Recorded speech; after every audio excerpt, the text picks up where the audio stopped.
Chosen one, the battle ended. In your name, you are a leader. The battle that raged behind the veil of the physical world was never about what people saw. It was about what they couldn't see. It was about the spiritual dimensions shifting in silence, moving pieces like a divine chess game, orchestrating a conclusion written long before you took your first breath. The battle didn't end with a noise. It ended in your name. And now, the universe, heaven, and the legacy of your lineage rise up in agreement. You are the leader.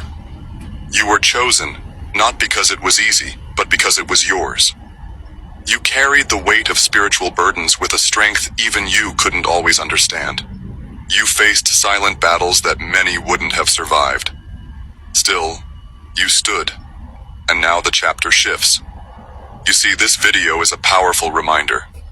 Chosen one, hear this and feel it deep within your spirit. Everything you went through was divine training.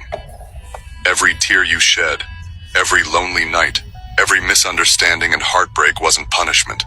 It was preparation. The leadership in you was being forged in fire. You didn't run from the pain. You walked through it. You didn't hide from the battle. You let it shape you. And now the heavens echo your name as the one who made it through. Not only did you survive it, you conquered it.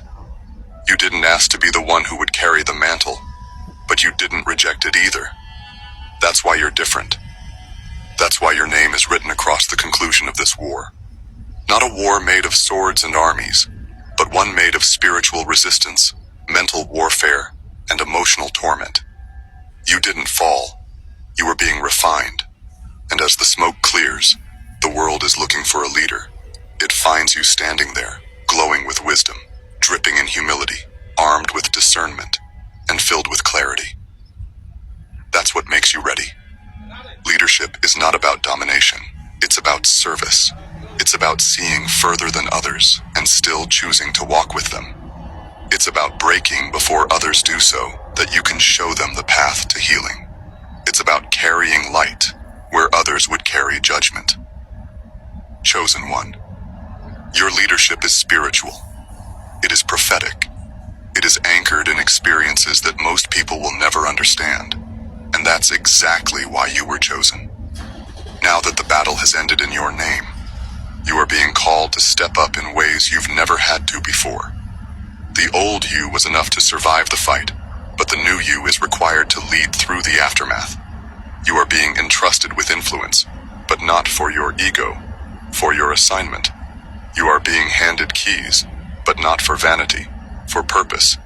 You are rising, but not alone, for those who will follow.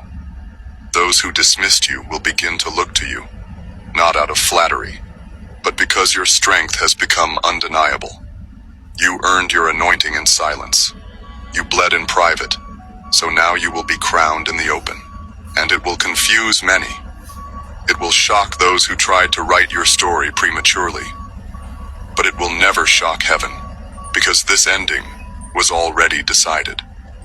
Your name was always destined to close the chapter of battle and open the era of leadership. And while others still try to find their identity in titles, God chose to give you testimony. While others sought shortcuts, you walked the long path. While they pointed fingers, you lifted burdens. And now, a new weight rests on your shoulders, not one of sorrow, but of purpose. Not one of confusion, but of direction. You will be the one who shows them how to move in alignment. You will be the one who lives as proof that pain can birth power. Your leadership is going to look unfamiliar. It won't be flashy, but it will be sacred. It won't always be loud, but it will be effective. It won't need validation, because it already carries confirmation. You've been confirmed in silence, in storms, in suffering. That's why you're ready. You're not stepping into leadership because you need attention. You're stepping into it because you can finally handle the assignment without losing yourself in it. Everything that tried to break you was also your teacher. And now, the lessons become the light you'll use to guide others. You're not here to imitate another leader. You're here to become the blueprint. You don't need to ask permission to step into it anymore. You are no longer the overlooked one. The heavens didn't just open for you, they declared you. Every limitation placed on you has been shattered by unseen hands. The spiritual chains have fallen. The sabotage has backfired. And those who once saw you as insignificant will now be forced to acknowledge that you were never small. You were just hidden. But now that the hiding season is over, your name becomes a You got some well-known individuals, yes, individuals in a position of recognition that thought they could copycat their way into your motherfucking destiny. And guess what? They copycatted their way into devastation, destruction, decay,